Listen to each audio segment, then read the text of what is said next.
Merci. Il faut sachez que je sais pas comment on fait le clap, du coup c'est jamais moi qui le fais. Voilà, heureusement que j'entraîne toujours plein de gens dans mes idées de merde. Comme ça, je suis jamais toute seule pour les problèmes. Il y a 2 personnes sur TikTok qui m'ont demandé de faire un podcast. Et franchement, j'ai plus d'idées pour TikTok. Je trouve que le format 30 secondes, parce que moi je suis pas rémunérée, donc faut pas compter sur moi pour faire des TikTok de 10 minutes. Franchement, c'est trop court, j'ai plus rien à dire et j'ai vraiment envie de parler longtemps, en profondeur et de vraiment genre donner du contexte et tout, et de pas juste placer des infos pour dire de placer des infos et de faire du sensationnel. Podcast, débrief de mes 6 premiers mois dans le porno, comment j'ai commencé, comment je suis arrivée vraiment dans le porno, genre Los Angeles et tout, et où j'en suis maintenant. Waouh. Alors, il faut sachez que j'ai commencé donc les plateformes privées. J'ai une très mauvaise perception du temps. Je sais que j'étais à l'UNIF. Je crois que c'était ma 2e première à l'UNIF, oui, parce que intelligente, chargée en bas, mais pas si intelligente que ça. Donc, c'était en 2021, je crois, 2021-2022, un truc du genre. On me souffle 2022 à l'oreille. Heureusement. Avant toute chose, parce que comment on se lance, etc., ne prenez pas exemple, pour la simple et bonne raison que de 1, bien avant, je voulais faire escorte, tellement le cul coule dans mes veines. Bon, après, quand je pensais ça, j'étais pas très au courant des risques, je vous avoue. Moi, j'étais juste en mode, on va me payer des restos et puis on va me secouer, ça va être trop cool. Bon, ça se passe pas souvent comme ça, ma belle. D'ailleurs, si l'escorting vous intéresse, j'avais fait un TikTok et un réel où ma copine Alix, qui est donc escorte, voilà, expliquait un peu son boulot, etc. C'est un format de 5 minutes, je crois, donc c'est quand même un peu plus court qu'un podcast. Mais bon, ça vous donne quand même déjà pas mal d'informations.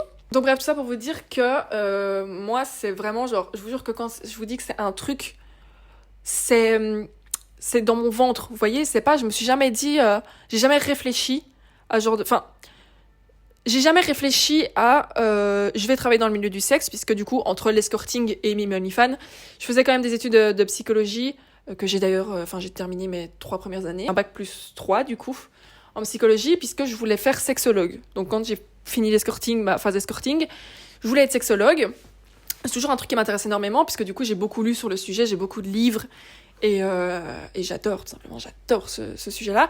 Ce que j'aime un peu moins avec ce sujet-là, c'est tous les podcasts Dr Love de plein d'influenceuses qui n'ont aucune compétence et qui disent que de la merde, vraiment, ça m'horripile. Ça, vraiment, ça peut me faire monter en pression, mais passons, c'est le divertissement. Il faudrait peut-être juste le dire un peu plus souvent, parce que quand vous donnez des conseils aussi merdiques, il faudrait rappeler, tu vois, un peu à la Yanissa et Domi, voilà, leurs conseils qui sont même pas si merdiques à eux, mais qui précisent très souvent qu'ils n'ont pas de diplôme. J'ai craché carrément.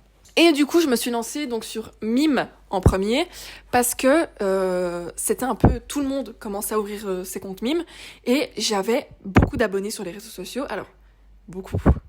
Je n'avais pas 1 million, mais voilà, j'avais une bonne petite base, et puis j'ai toujours eu une communauté très engagée, et ça, c'est vraiment trop cool. J'ai toujours eu, genre, un peu une relation qui est parasociale, ma foi, hein, faut pas se mentir, mais j'ai toujours eu une relation avec les gens d'internet, les gens qui me suivaient, et du coup ça a toujours été des gens qui à chaque fois que je perdais mes comptes revenaient, etc., puisque j'ai eu 3 comptes TikTok qui sont montés à 70K, 80K, là je crois que je suis à 90, un truc du genre, 90, pardon. Et du coup tout ça pour dire qu'en général c'est des gens qui me suivent depuis le début. Certains même, quand j'ai commencé TikTok, j'avais 18 ans je crois. Je crois qu'on va dire 18 ans pour pas avoir de problème, puisque je parlais de cul, que j'étais suivie par des grands adultes. Donc on va dire 18 ans, mais je pense que j'en avais 17. Après, j'en parlais, et je ne postais pas de trucs de moi, tout simplement, puisque ça c'est illégal. Ça pareil, il faudrait peut-être arrêter de dire « Moi, j'étais mineure, je faisais mes premières sextapes, je les postais. » Je crois que j'ai déjà entendu ça dans une interview, je ne dirai pas de quelle créatrice. Mais c'est pas un flex, voilà. Tu es juste trop bizarre et tu nourris la pédophilie. Et du coup, donc vu que j'avais une grosse base d'abonnés, pas si grosse, mais très engagée, on va dire, et que la demande revenait de plus en plus souvent, et que moi, c'est toujours un truc qui c'est dans mes veines. Genre vraiment, je suis née pour travailler dans le milieu du cul. Peu importe quel domaine, même s'il y en a qui m'intéressent beaucoup plus que d'autres, je sais que ça c'est le sujet de ma vie. Littéralement, c'est vraiment un truc qui m'intéresse trop. Il y en a, c'est les voitures, moi c'est le cul. Voilà. Donc j'ai commencé avec une pensée très hypocrite, ma foi, et que je critique personne d'autre, d'accord? Là, je parle de moi, parce que c'est vraiment une pensée qui est, pour moi, rassurante pour les gens qui la pensent, vous voyez. Pour moi, c'était un acte féministe. Pour moi, c'était un acte où je profitais d'une faille, dans le sens où j'ai commencé avec des photos où je montrais juste mes seins. D'ailleurs, au début, je montrais même pas mon visage, je crois. Et les seins, faut sachez qu'à la base, dans le corps humain, l'humanité, tout ça. C'est pas un organe sexuel. Le seul but, c'est vraiment de nourrir un enfant. Ça, c'est vraiment la base. Après, évidemment, qu'on peut la sexualiser, comme je peux te sexualiser des pieds. Pour vous expliquer en bref, en essayant de pas trop m'étaler. Quand tu sexualises quelque chose, ça veut dire que tu ajoutes, selon moi en tout cas, j'ai pas lu de documents pour vous dire ça. Mais c'est quand tu apportes une valeur sexuelle à quelque chose, et donc, à partir de ce moment-là, t'as les choses qui sont d'office sexuelles, comme une vulve. C'est vraiment l'organe sexuel par excellence, donc voilà, c'est sexuel.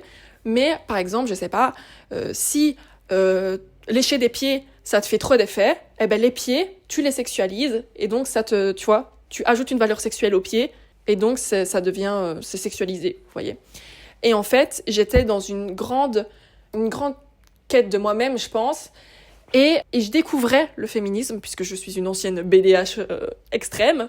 Et du coup, je prenais vraiment beaucoup ce qui se disait sur les réseaux sociaux, et ce qui en soi n'est absolument pas faux. Les seins ne sont pas sexuels par origine. Vous voyez, vous pouvez les sexualiser, mais en général, quand tu sexualises quelqu'un qui n'a pas envie d'être sexualisé, donc quand tu lui ajoutes une valeur sexuelle, alors que c'est peut-être juste une dame en legging à la salle, la dame, elle a pas envie, vous voyez, donc ça se fait pas. Mais par contre, moi, quand je poste mes seins sur Mime, je peux pas me dire que c'est pas sexuel, que les seins c'est pas sexuel, donc je fais rien de mal, alors que ma belle, t'es juste en train de te rassurer, parce que même si tu montres même pas tes seins, tu poses des photos en bikini sur Mime, puisque c'est comme ça que j'ai commencé, enfin c'est sur ce site-là que j'ai commencé, tu te postes en bikini, ok, mais les gens qui payent, ils font quoi devant ces photos? Des trucs sexuels. Donc, tu es littéralement en train de sexualiser cette chose-là, et c'est pas parce que on voit rien que du coup c'est pas grave. Tu es une pute comme nous toutes, littéralement, pour le dire crûment. Donc voilà, moi j'ai vraiment commencé en me disant non, mais de toute façon c'est pas sexuel, moi je m'en branle. J'ai déjà montré mes seins pour que quelqu'un fasse un burn en voiture. Donc autant vous dire que ma poitrine c'est pas vraiment quelque chose que je cache particulièrement. C'est un peu honteux de le dire. Donc j'ai commencé comme ça, en sachant très bien que ce que les gens faisaient devant mes photos, etc. Enfin, je pense que je le conscientisais pas, mais j'étais pas non plus dans un déni total, on va te dire comme ça. Mais j'étais pas en mode, ok, les gens font ça, et soit c'est cool, soit ça me dégoûte, parce qu'il y en a qui le font, et qui dès qu'elles y pensent, ça les dégoûte. En général, du coup, c'est celles qui se mettent en bikini, ou qui font, on va dire, le moins. C'est pas du tout une critique. Mais parce que elles le font plus pour, en général pour l'argent, c'est triste à dire, mais pour l'argent, en se disant, voilà, comme moi j'ai commencé un peu au début, je profite d'une faille, c'est rien de grave, alors que quand on te dit, non mais les gens qui payent, ils se branlent devant toi, ça te dégoûte. Donc c'est un peu hypocrite, vous voyez, il y a quand même ce gap entre ce que tu penses et la réalité.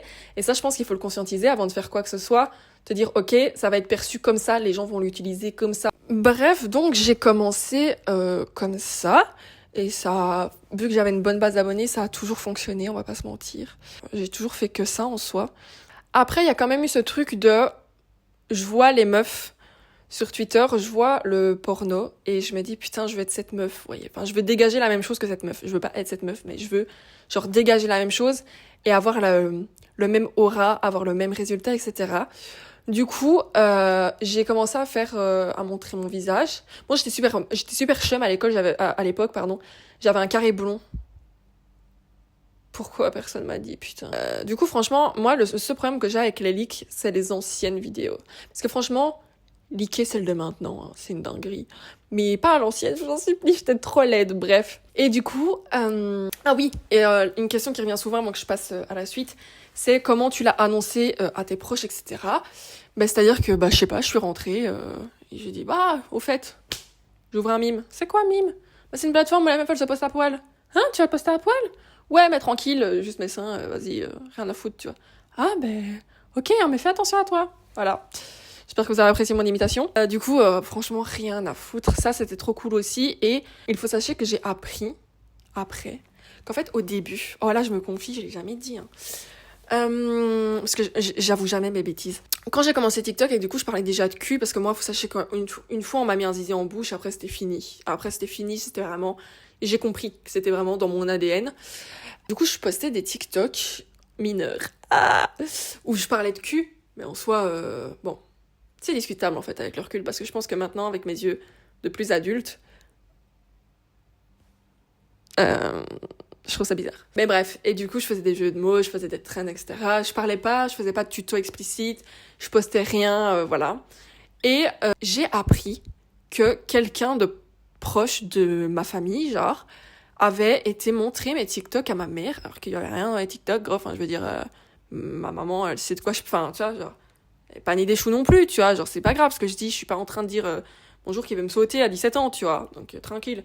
Mais bref, du coup, ça avait été montré à ma mère, et ma mère elle était en mode, ok, gros, enfin, t'essayes de faire quoi, j'ai pas compris. À la personne qui a montré, hein, pas à moi. T'es vraiment en mode, essaye pas de semer la zizanie, tu vois, genre, bref. Directement, quand je voulais ouvrir un mime, je l'ai dit. Parce que je savais que ça serait dit. Parce qu'en plus, je suis affichée sur les réseaux et que si t'es pas affichée sur les réseaux, ça ne fonctionne pas. Si tu n'es pas connu, ça ne fonctionne pas, je le répète. Et du coup, je savais que ça allait être dit et que je pouvais bloquer qui je voulais. Enfin, ça allait se savoir. Enfin, PTDR, j'ai toujours un faux compte en 2025, donc autant vous dire que je suis certainement pas la seule à espionner les gens. Donc voilà, c'était sûr que ça allait leak auprès de ma mère, vous voyez. Enfin, de ma famille en général. Je parle de ma mère parce que c'est vraiment l'amour de ma vie, mais... Et du coup, ouais, je l'ai dit direct parce que vous ne pourrez pas rester anonyme. Même en vous masquant le visage, même en, je sais pas, en utilisant un pseudo, on peut vous reconnaître. Parce que une forme de poitrine, parce qu'une cicatrice, parce qu'une tache de naissance, parce que un tatouage, parce que, je sais pas si vous avez un zizi un peu atypique qui pense vers la gauche avec une veine frontale, latérale, tout ce que vous voulez, bah, enfin, franchement, moi je peux reconnaître des gags sans rien voir d'autre, vous voyez. Donc on peut vous reconnaître, et donc déjà si vous voulez vous lancer anonymement, ça veut dire que vous assumez pas, et donc que vous allez mal le vivre. Donc évitez-vous les galères, vous savez quoi, et juste faites ce qui vous plaît, et ça si vous êtes comme ça, c'est que ça vous plaît pas assez que pour prendre le risque d'être foutu dehors, de plus jamais trouver d'appart, de plus jamais pouvoir avoir un taf normal, etc., etc., vous voyez. Ensuite, donc je postais juste mes seins en essayant de me rassurer comme je pouvais. Et puis je me suis dit non, en fait, genre moi c'est bien, mais moi ce que je veux, oh là là, mais comment je vais dire ça sans me faire ban ma vidéo, putain de merde. Ce que je veux, c'est me faire repeindre le visage. Voilà, je trouve ces vidéos trop stylées. Moi, il faut sachez que j'aime bien quand c'est très explicite, mais pas non plus dégueu. Genre si tu fais un énorme plan sur mon anus, on peut se battre. Mais par contre, moi me faire repeindre de partout. Ça j'aime bien, vous voyez, c'est dans la catégorie très explicite, mais super sexy, enfin sexy, c'est vraiment pas le terme, mais j'aime bien, vous voyez. Et du coup j'ai commencé par des vidéos courtes, très courtes d'ailleurs, donc de facial, hein, disons-le. Je me rends compte que je suis profil depuis le début alors que je déteste mon nez, bref. C'est pas vrai, j'essaye de l'apprécier parce que j'ai la flemme de faire une rhinoplastie. Et donc j'ai commencé comme ça, mais et du coup ensuite j'ai commencé, je voulais pas sucer par contre. Ne cherchez pas la logique, je vous l'ai dit, je pensais déjà que montrer mes seins, c'était pas grave. Je voulais pas sucer. Du coup, après, j'ai ajouté la main dans les vidéos. Au final, la main, ça m'a très vite gonflé, hein, parce que franchement... puis, c'était juste, je collais un peu ma bouche. Mais c'était pas... Fellation, vous voyez. Et puis, au final, j'ai commencé les fellations, hein, et j'ai fait des vidéos un peu plus longues. Là, déjà, je faisais des 20 minutes, ça me paraît long. 10-15.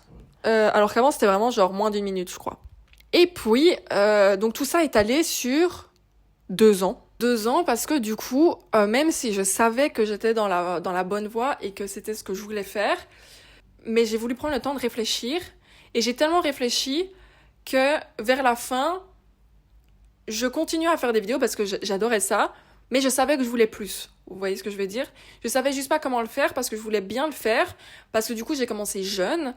Enfin plus jeune que maintenant, on dirait que j'ai 50 ans. J'ai commencé jeune et du coup mes anciennes vidéos je les aimais déjà plus alors qu'elles avaient à peine 1 an, vous voyez, parce que j'ai beaucoup changé. Et du coup je voulais bien faire les choses pour pas re-regarder mes vidéos 1 an après et aussi les détester, vous voyez ce que je veux dire. Donc j'ai beaucoup réfléchi parce que je réfléchis quand même vachement au truc de... Moi, faut savoir que je m'en branle de ce qu'on pense de moi, que ce soit positif ou négatif. En fait, évidemment, positif, ça fait plaisir, mais je veux dire que Pierre-Paul Jacques m'aime bien ou ne m'aime pas, je vais dormir pareil le soir, vous voyez. Donc ça, je m'en foutais un peu, mais c'était vraiment de moi à moi, et j'étais consciente que ça allait rester sur Internet, et que même si je supprimais de mes plateformes, ça serait sur des forums, ça serait sur des sites bizarres, etc. Je me suis dit, il faut que genre dans 10 ans, quand on va me ressortir ces vidéos-là, je suis en mode, j'ai dead, vous voyez.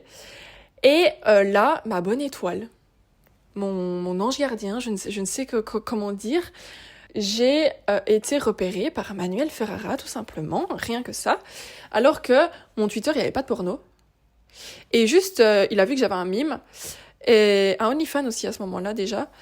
Alors, faut sachez que du coup, c'est 2 comptes différents, mais les contenus sont similaires, mais il y a plus sur l'un que sur l'autre, parce que je préfère un des deux. Du coup, je chéris plus l'un des deux, on va dire ça comme ça. Et bientôt un 3e, d'ailleurs, voilà, je vous l'annonce. Que je chérirai encore plus. Mais du coup, ouais, j'ai reçu un DM de Manuel Ferrara, tout simplement. On va quand même se poser 5 minutes parce que c'est fou. Parce que franchement, en fait, c'est tellement fou, mais vu que ça m'est arrivé, genre, j'ai l'impression que c'est pas si fou, c'est plus si fou, vous voyez, alors que c'est vraiment dingue. Et c'est important, genre, de se reposer sur certains événements qui sont incres pour en profiter, je trouve. Mais là, j'ai l'impression de faire la bobo qui explique comment être heureux, horrible. Pleure, tout. Vraiment, en mode, je fais quoi? Là, j'ai répondu. Au début, il me dit, ouais, tu fais des collabs et tout. J'ai dit, ah ben non, mais pour toi, oui. Tout bonnement. Il m'a dit, ok, ben quand tu viens à LA, etc. J'étais en mode, ouais, mais, enfin, genre, je suis pas actrice, tu vois. Genre, il faut que tu sois préparée à ça, tu vois. Il m'avait dit, oh non, franchement, un amour. Mais là, du coup, je me suis chiée dessus parce que du coup, vu que je lui ai un peu trop expliqué ma vie et qu'il est un peu trop gentil, il m'a dit non, mais il n'y a pas de souci, hein. Si c'est dans 6 mois que tu te sens prête, c'est dans 6 mois. Si c'est dans plus longtemps, c'est dans plus longtemps et tout. Faut prendre son temps dans ce genre de domaine, etc. Moi, je savais que je finirais là-dedans. Je m'attendais pas à finir genre dans du porn à LA dès janvier 2025 avec Manuel Ferrara. Mais je savais que j'allais finir dans le porn et du coup, j'étais juste en mode ok, c'est juste mon signe, c'est maintenant, tu vois. Donc je lui ai dit non, il n'y a pas de souci. J'arrive à LA. Donc, un mois plus tard, je suis à LA. Alors, faut sachez que je suis allée à LA. Du coup, sans certitude de rien, c'est-à-dire que je savais que Manuel Ferrara m'avait envoyé un DM, Manuel Ferrara star, il voit des nouvelles meufs tous les jours, je me suis dit, là, éventuellement, je suis là pour rien. Donc, au final, ah non, c'est pas vrai, entre-temps, je sais plus exactement comment ça s'est passé, mais j'ai aussi été en contact avec Alex Mack, qui a été adorable aussi, à qui, bah voilà, j'ai dit, voilà, j'arrive à LA, pour commencer sérieusement le porno, genre. Parce que oui, bon, on va pas se leurrer, ce que je faisais avant, c'est aussi de la pornographie, c'est pas parce que vous prenez que des faciales que vous faites pas du porno, c'est exactement la même chose que se poster en bikini pour que des mecs se branlent, t'es quand même une pute, tu vois, genre, pour le dire clairement. Et du coup, il m'a dit, oui, y a pas de souci, je te book, je crois que c'était le 2 janvier 2025, et j'arrivais le 1er.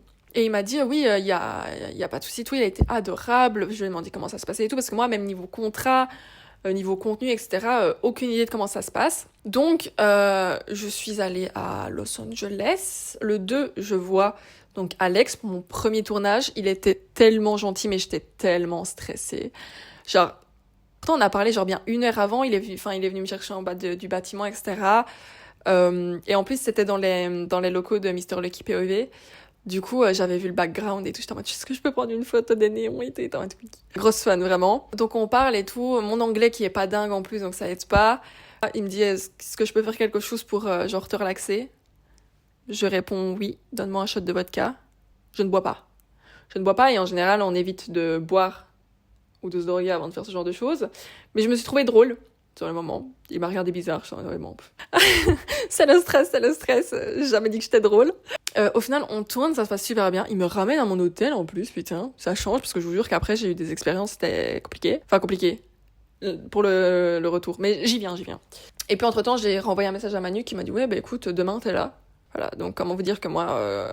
Franchement, les premières semaines de 2025, c'était anxiété totale, c'était horrible. C'était beaucoup trop de nouveautés, mais au final, Manu...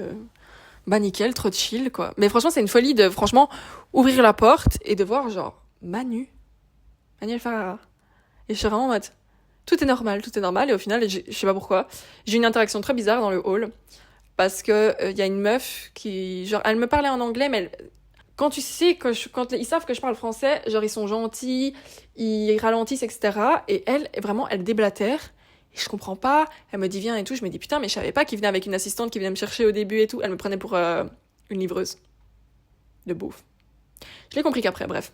Je l'ai recroisée dans l'ascenseur, on parlait et tout. Et donc moi, quand je rentre dans la pièce avec Manu, je lui raconte l'anecdote comme si on avait quelque chose à foutre. Hein, vraiment, franchement. En repartant, je me dis mais en fait, c'est fou d'être une bouffonne comme ça. Enfin, c'est hilarant d'être aussi à l'aise. Pourquoi tu lui racontes ta vie? Au final, le feeling est super bien passé. un amour. Donc la vidéo, incroyable. Incroyable, c'est trop bien. Et puis j'ai enchaîné, je saurais même plus vous dire dans quel ordre. Mais pour l'anecdote, franchement, les Américains, incroyables. Ils traitent les femmes comme des princesses. J'adore ça. J'adore me sentir très princesse. Mais il faut sachez, je vais pas citer de nom pour des raisons évidentes pas de problème, que une fois, à ce moment-là, je louais beaucoup de B&B pour faire des belles photos parce que j'étais persuadée que le background était plus important que... C'était le plus important dans la photo, genre. Je prouvais quoi à qui. Et donc, j'avais loué un beau B&B et j'étais en contact avec un type. Et il me dit, viens chez moi. C'était genre à vraiment 30 minutes de beurre en plein LA, c'est mort. J'étais en mode, non, j'ai loué un beau Airbnb, toi viens, tu vois. On tourne et tout, enfin bref, on a des galères de tournage de fou. Moi, je parle toujours pas très bien anglais. Première fois qu'on se voit, donc j'arrive pas à être drôle, vous voyez ce que je veux dire. Mais au final, franchement, ça se passe bien, etc. Puis on va prendre notre petite douche et tout. Et puis, un grand gaillard qui me regarde droit dans les yeux, qui me dit « Je peux dormir ici ?» J'ai dit « Non. Enfin, absolument pas. S'il vous plaît, est-ce que vous dormez avec Chantal, la secrétaire de votre travail? Je comprends pas. » Je dis « Non, pas du tout. » Il me dit « Ah, mais mon chauffeur privé, il est pas dispo là. Ton chauffeur privé n'existe pas, arrête de me bourrer une couille. Tu peux me prendre mon Uber ?» Alors, j'ai pris le Uber. 90$. Bien sûr que oui. Donc bref, ce jour-là, franchement, c'était lui la princesse. Ça, franchement, je me suis dit, ok, plus jamais. Plus jamais. Depuis, j'ai bien respecté ma parole, puisque vraiment, même les endroits, c'est pas moi qui les loue, c'est pas mon problème. Enfin, vraiment. Et c'est même un critère avant. Parce que je vous jure que j'en ai eu un autre. Bon, au final, qui a compris, parce que au final, voilà, ça se passe bien. Mais qui m'a dit, ouais, je suis là et tout, tu veux qu'on se capte? Et je lui dis, ouais, t'as un endroit pour shoot? Il m'a dit, non, moi, en général, je vais chez les meufs. Je lui ai dit, bah, c'est pas mon truc. Ciao. Au final, il est revenu. Il m'a dit, oh, cette fois-ci, j'ai un endroit. C'est bien. Entre-temps, du coup, j'ai fait LA, j'ai fait l'Angleterre, j'ai refait LA pendant 1 mois. Puis j'ai été en Espagne. Et après, j'ai beaucoup fait l'Espagne parce que j'ai grave accroché avec des gens en Espagne. Et j'ai vite pris mes marques et tout. Du coup, c'était trop bien. Donc, et puis, c'est plus proche, vous voyez. Alors que franchement, me dire que pour aller en Amérique, je dois faire genre 12 heures de vol, faut aller se faire enculer. L'Espagne, 2 heures, 3 heures, ça va quoi. Et puis, on se retrouve fin juin. Donc pile poil 6 mois après mon début dans le porno. Je dois bouger pour faire du contenu. Et en fait, ça commence à me casser les couilles. Parce que voyager, franchement, c'est un truc de dingue. C'est une folie en plus de se dire, ouais, bah c'est pour le travail, alors que le travail, il t'emmène dans des endroits de fou quand même. Tu vois, que quand tu travailles pas certains jours, tu peux faire des trucs de fou, du coup, etc. Genre, évidemment que c'est trop cool, mais du coup... Là, franchement, j'ai passé 6 mois sans être chez moi. Franchement, j'en avais plein le cul, on va pas se mentir. Je voulais plus. Je voulais plus voyager parce qu'en fait, en faisant le récapitulatif, je me suis rendu compte que c'était beaucoup d'heures dans des avions, que c'était beaucoup de temps. C'était aussi beaucoup d'argent, enfin, je suis loin de tout le monde, je suis loin de ma famille. Enfin, vous voyez, c'est vraiment genre... alors, évidemment, le boulot est incroyable. Enfin, je veux dire, c'est le meilleur boulot du monde, selon moi, parce qu'il me va très bien, et non pas pour vous pousser à le faire. Mais je me suis dit, là, c'est pas possible. Et donc, je me suis dit, je vais récolter toutes les vidéos que je dois encore récupérer, parce que quand, en général, les gens filment à l'iPhone... Vous avez bien entendu, ça me donne la gerbe. Franchement, retenez tous bien qu'il n'y a que Manuel Ferrara qui peut filmer à l'iPhone. Vous n'êtes pas fan de Manuel Ferrara, donc mettez un peu de qualité dans vos vidéos. Et c'est pas méchant, c'est juste que c'est un peu... Enfin, dans ma vision de moi, mon travail, je trouve que c'est un peu chier à la gueule des gens que d'arriver, tu poses un téléphone, il n'y a pas de bonne light, il n'y a rien, tu rentres dans une meuf et tu repars. Et, enfin, pour moi, si la seule motivation, c'est pas l'argent, dans ce cas-là, je comprends pas. Sauf que ces images-là de moi, elles sont sur Internet. Et c'est des images que j'aime pas. C'est pas moi. C'est pas le travail que je veux fournir. Et du coup, quand c'est filmé à l'iPhone comme ça, en général, on vous les airdrop sur le moment. Alors, bon, moi, ça c'est pratique, tu me diras. Quand c'est pas le cas, soit il y a une vraie caméra qui appartient à l'un ou l'autre. Et du coup, faut enlever la carte SD, exporter les fichiers, tout ça, les envoyer. Soit... il y a un caméraman, donc qui a son propre matos, sa carte SD, et donc qui filme, et donc qui lui a les images, et donc là c'est lui qui te les envoie. Alors quand il y a une carte SD qui ne t'appartient pas dans l'histoire, du coup, tu attends pour avoir tes rushs. Bien que moi, quand Ned Nasty, un amour, je l'adore, m'a filmé, j'avais tous les rushs dans la journée. Mais bon, disons qu'il y en a qui prennent un peu plus de temps. Et donc dans tout ça, oui, parce qu'on pourrait dire que c'est du temps de montage, pas forcément. Quand c'est du temps de montage, je comprends. Alex Mack, qui est donc mon premier vrai tournage, mais qui n'a pas été ma première sextape sortie, je crois que c'était la 4e, 1 mois de montage. C'est un mec qui tourne énormément, y a pas de souci, tu vois. Il m'avait prévenu en plus. Disons que une fois j'ai tourné donc avec un caméraman et donc moi je fais ma scène et tout, je me dis putain ils ont payé quelqu'un quoi. C'est trop bien parce que moi en général j'ai mon caméraman, quand je peux je le coince je le cale parce que je sais que genre je peux dire le résultat que je veux, que j'aurai le résultat que je veux, vous voyez. Alors que quand tu fais des collabs en général, c'est rare, à moins que t'ailles, genre je reprends l'exemple de Nasty, tu vas dans son studio, la Pink Room, tu sais que tu vas pour le concept, donc évidemment que tu te plies au concept puisque c'est pour ça que t'es là, tu vois. Mais quand, entre créateurs, entre acteurs et tout, on n'a pas de réel décor, de réel concept, de réel... tu vois, ça c'est Salomé, tu vois. Quand il n'y a pas ce truc, mais en fait, tu dois faire un espèce de compromis sur ce qui va être fait. Est-ce qu'il y a un scénar, est-ce qu'il n'y a pas de scénar, etc. Alors, il y en a plein qui n'aiment pas les scénars. Ma théorie, ils sont là pour l'argent. Bref. Et donc, ce qui fait que, dans mon catalogue, en tout cas de vidéos déjà publiées, ça n'a aucun sens. Alors, j'ai 2-3 séries qui sont trop bien, mais ça n'a pas vraiment de sens parce que du coup, on se met à chaque fois d'accord avec l'acteur pour que ça nous aille à tous les deux. Et donc, ouais, j'ai travaillé avec un caméraman et tout. Et à la fin du tournage, moi, super contente et tout, la vidéo, elle est incre et tout, elle est incre. Du coup, je sors de là et tout, on me fait signer des papiers... pas dans ma langue. Je me dis, ok, je connais les gens autour, il y a que lui que je connais pas, tranquille. Tu vois. Ce qu'on avait oublié de me prévenir, c'est que je cédais mes droits à l'image. Et c'est comme ça qu'ils se rémunéraient, en vendant ma vidéo. Certainement pour une mie de pain en plus. Voilà. Puisque, évidemment, quand... c'est également pour ça que les mecs sont moins chers que les meufs. Parce que, en général... Et franchement, j'ai des contre-exemples en tête. Hein. C'est Manu, tout simplement. Troy Francisco, Ricky Johnson, de Ricky Room. Ça, franchement, pour moi, c'est dans le top des acteurs. Pour la simple et bonne raison qu'ils sont autant présents que la meuf. Ils prennent de la place sans voler la... Enfin, c'est vraiment genre, tu regardes la vidéo aussi bien pour eux que pour la meuf et tu regardes pas la vidéo que pour la meuf en voyant le mec comme un zizi portable, vous voyez. Mais du coup, pour ceux qui sont, en tout cas, qui s'estiment perçus comme un zizi portable, du coup, ce qu'ils font en général, c'est qu'ils font des prix cassés. Puisque du coup, vu... C'est pas pour critiquer, et je sais pas comment dire ça sans paraître méchante, mais c'est juste que du coup, vu que tu n'offres pas un spectacle, on va le dire comme ça, tu n'offres pas une performance, voilà, y a pas... C'est pas magique. Mais en fait, toi, t'en as rien à foutre de la vendre 5 balles, la vidéo, alors que la meuf, elle s'est donnée à mort, que la meuf, elle a fait des trucs de fou, que la meuf, elle a donné des exclus, que la meuf ci, que la meuf ça. Soutenez plus les meufs que les mecs, wesh. Non, c'est pas vrai, parce qu'après, ils mettent des textes sur Twitter en mode... on travaille plus que les meufs et on gagne moins. Mais c'est pas le cas de tout le monde, donc je pense que c'est juste qu'il y a peut-être des choses à retravailler, mais bref. Je ne suis peut-être pas encore assez calée que pour commencer à donner des conseils de management et de production. Du coup, ça veut dire que ouais, quand j'ai compris ça, entre-temps aussi, il y en a, alors ne me demandez pas pourquoi, parce que franchement, on dirait qu'on a 5 ans, ils veulent qu'on envoie les vidéos le même jour. Alors, je pense, dans ma théorie, ça rejoint le même truc de tu te considères comme un zizi portable, et donc tu ne veux pas que la meuf ait l'exclu, parce que vu que la meuf prend plus de place que toi dans la vidéo, dans le sens, on la regarde plus elle donne plus envie d'être regardée que toi, etc., que pour moi, eux, ils pensent, hein, je suis pas en train de dire que c'est le cas, tu veux pas que les gens voient la vidéo chez la meuf, et du coup, ils ne la voient pas chez toi. Du coup, ils demandent beaucoup qu'on la sorte le même jour. Ok, si tu veux, enfin...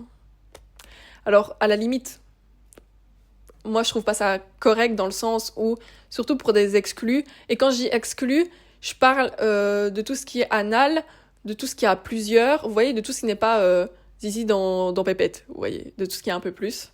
Théoriquement, c'est la meuf qui doit avoir l'exclu, puisque c'est vraiment elle qui, genre, subit, entre gros guillemets, genre c'est elle qui donne énormément de sa performance. Mais bref. Et donc, il y en a beaucoup qui veulent qu'on sorte les vidéos le même jour. Sauf que si t'es arrangeant et que je te dis, moi, ça m'arrange telle date, et que tu me dis, ok, ça va, je réorganise un peu mon planning et on la sort telle date. Génial. Quand ça fait 3 mois que toutes les semaines, je dis quand la vidéo, et tu me dis ah, pas ce mois-ci, pas cette semaine. La vidéo ne va jamais sortir, voilà, comme ça je le dis maintenant. La vidéo ne va tout simplement jamais sortir, puisque elle était pas ouf dans tous les cas, vraiment, il ne se passe rien. Je pense qu'elle fait 20 minutes et il y a 15 minutes de fellation, parce que le reste, il se passe rien, bref. Mais tout ça, ça m'a fait dire que j'en avais plein le cul, et qu'il y a énormément de collabs que j'ai faites, de rencontres que j'ai faites, où je me rends compte que c'est des gens qui veulent juste une meuf pour une vidéo, et qu'il n'y a pas du tout ni de travail dans le fond, en mode c'est la même caméra posée au même endroit, tu n'es pas non plus Brad Pitt ou Manuel Ferrara, donc s'il te plaît, genre, travaille encore un peu, tu vois. Après, si tu veux, tu te reposes sur tes lauriers, mais pour l'instant, il faut travailler encore un peu, tu vois. En tout cas, moi, j'ai envie de qualité, moi, j'ai envie de trucs bien, j'ai envie de trucs beaux, etc. Bref. Et en fait, je me suis rendu compte qu'il y a énormément de fois où les vidéos n'étaient pas publiables, où les vidéos n'étaient pas sortables, où c'est pas qu'on me crachait à la gueule, mais qu'on en avait un peu rien à foutre, hein, où on se renvoyait la balle.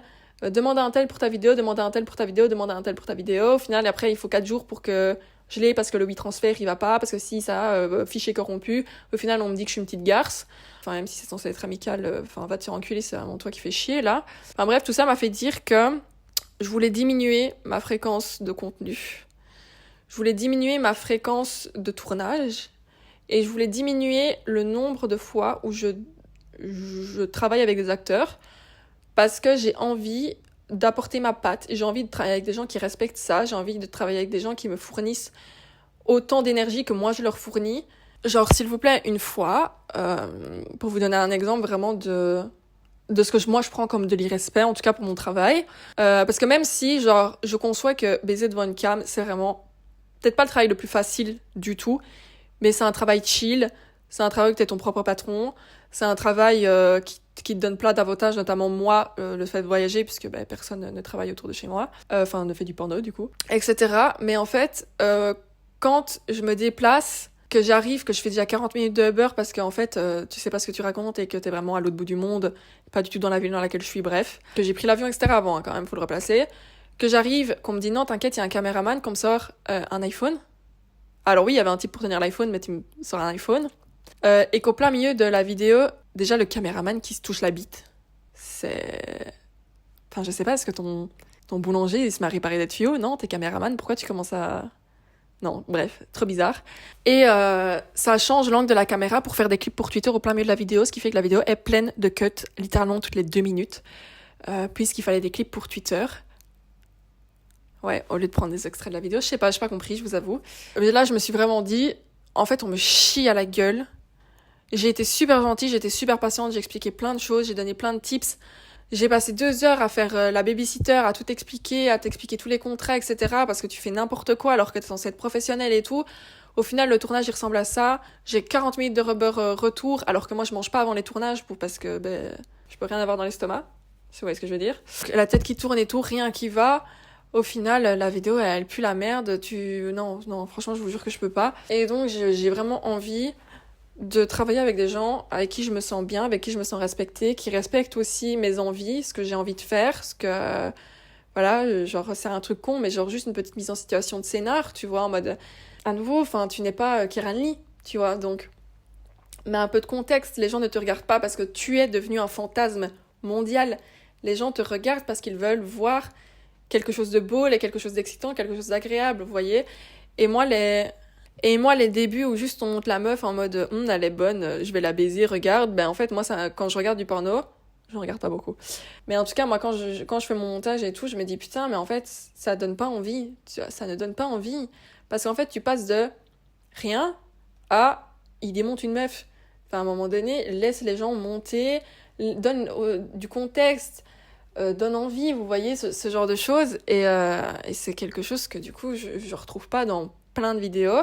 Et donc, j'ai envie vraiment de pouvoir bosser avec des gens qui acceptent de mettre plus d'énergie, de mettre plus de fantasmes au porno, qui n'est pas juste du sexe du coup, mais enfin dans l'image que je m'en fais.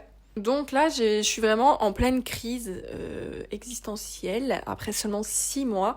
Et même si genre je suis vraiment super reconnaissante, j'ai appris énormément de choses, j'ai rencontré des gens incroyables avec qui évidemment que je veux continuer à bosser, qui font un travail de dingue, que je respecte de fou et qui peuvent même m'inspirer tellement ils sont waouh, vous voyez. Il y a quand même beaucoup de désillusions et c'est pas ce que j'ai envie de faire en fait, c'est pas du tout l'image que je veux donner et c'est pas du tout des vidéos à l'arrache de moyenne qualité que je veux faire payer à des gens.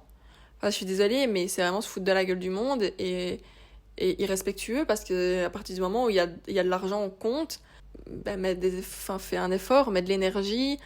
Enfin, à la limite, même si on te demande de réfléchir à une petite intro, tu sais, un petit scénario, etc. Enfin, ça prend 20 secondes. Enfin, je veux dire, ton travail n'est pas un dur labeur. Donc, je trouve que faire le minimum alors que ton travail est pas... Enfin, dans l'effort, en tout cas, je parle pas des conséquences, mais dans l'effort est simple à mort. Enfin, c'est le minimum, vous voyez. Et du coup, même sans critiquer les autres, parce que je suis absolument pas là pour ça, c'est vraiment juste mon ressenti et ce pourquoi je change un peu de ligne éditoriale, on va dire. Mais c'est que moi, j'ai vraiment l'impression de chier à la gueule des gens. Tout simplement. Ça se voit même sur les vues Pornhub, on voit quelles vidéos fonctionnent mieux que les autres, et celles qui fonctionnent le mieux, c'est mes préférées. Après, j'ai jamais posté de trucs que j'aime pas sur PH, parce que vu que c'est... Déjà, je le fais pas en privé, alors si c'est en public, encore pire, vous voyez. Mais celles qui fonctionnent le mieux, c'est mes préférées, parce que c'est amusant, parce que c'est exactement ce que je veux, ce que j'imaginais, etc. Et donc, même pour, genre, moi, pas en avoir vraiment marre d'ici peu et de tout arrêter parce que c'est exactement ce que je veux faire, c'est juste je veux pas le faire comme ça. Eh bien, voilà, Alors, je sais pas quand est-ce que je posterai ça, mais théoriquement, du coup, là, je suis en train d'organiser un gangbang, oui, avec donc des abonnés. Alors ça, on pourra en parler parce que c'est très critiqué et très critiquable. À savoir, après vous allez dire, vu que je suis dedans, évidemment que je vais pas taper dessus, vous voyez, vu que c'est exactement ce que je suis en train de préparer.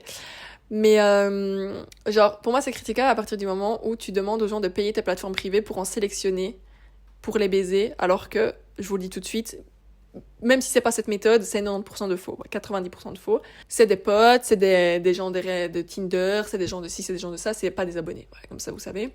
Mais, et du coup, oui, ben ça, quand il y a de l'argent en jeu et que tu fais payer des gens en leur faisant croire qu'un jour ils vont te toucher, alors que on sait que c'est faux, tu vois, genre, ça, tu le dis. Tu le dis pas aux bonnes personnes, mais tu le dis. Parce que ça revient vite aux oreilles. Ben, voilà, c'est pas... Ça, c'est pas correct, vous voyez. Après, je pense qu'il y a 2 poids, 2 mesures. Après, je comprends tous les avis à ce niveau-là. Je parle surtout pour les collègues, là, parce que vous en avez rien à foutre. Juste, ce que je demanderais, c'est de pas aller solliciter des personnes qui ne font absolument pas ça pour leur redemander de le faire, tout simplement, parce que c'est hyper chiant, parce que vraiment, genre, là, je sais que après ça, je vais avoir énormément de demandes de « Ah, c'est quand le prochain casting et tout », et je sais qu'à un moment donné, ça va me péter les couilles. Bah là, moi, j'aurais joué avec le truc, donc je la ferme, vous voyez, je vais pas engueuler les gens, enfin, t'as donné le bâton, c'est normal que tu te fasses battre, tu vois. Mais il y en a beaucoup qui ont toujours dit qu'elles faisaient que du virtuel, ou avec des acteurs, ou ci et ça. Et je pense qu'il faut le respecter, donc arrêter d'harceler et de demander combien pour te voir en privé. Tu fais de l'escorting, tu fais non, sinon ça serait noté partout. Elles ont quoi à gagner si elles à pas le dire? Non, donc ce serait noté. Donc voilà, bref. Mais du coup ouais, là j'ai été visiter un lieu, putain je croise les doigts que ça se passe bien, je vous jure, à Paname pour faire donc un tournage de gangbang, mon premier gangbang. Mais vous voyez, j'étais dans l'optique où en fait moi je veux être la meuf qui fait des gangbangs, vous voyez. En fait, je vais être associée au gangbang, vous voyez ce que je veux dire? Je vais être associée au facial et au gangbang. C'est ça ma DA, genre c'est ça l'image que je veux renvoyer.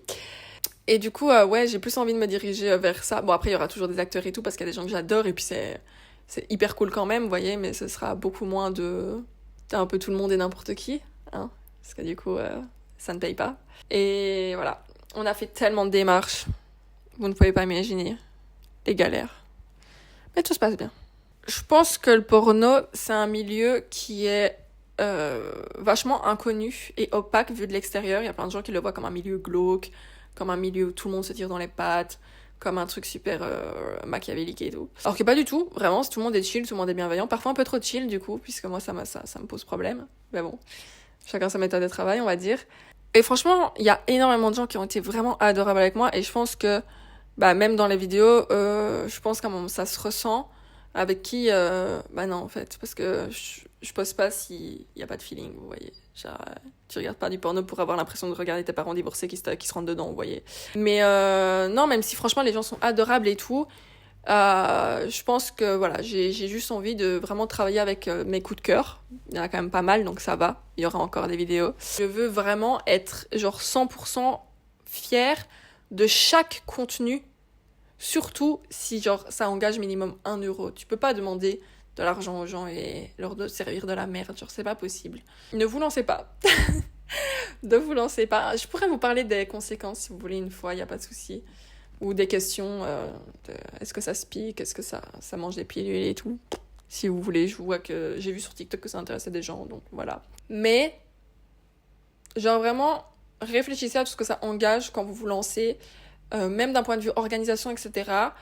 Parce que après 6 mois, j'en ai déjà plein le cul alors que je suis vraiment partie avec des paillettes dans les yeux et que il y a énormément de choses qui vont bien, mais que les choses qui vont pas ne me vont vraiment pas. Genre, c'est pas moi, je veux pas faire ça.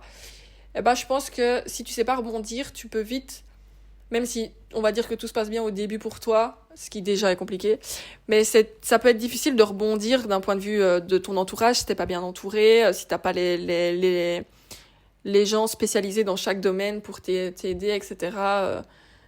Tout ça, genre, je pense que c'est hyper compliqué, que c'est hyper simple aussi de, genre, s'enfermer dans un truc, de pas être heureux et de tirer sur la corde parce que t'as pas le choix de faire du contenu parce que sinon tu vis pas, tout simplement. Donc ouais, je pense que ça aussi, c'est une des conséquences dont personne ne parle et pourtant,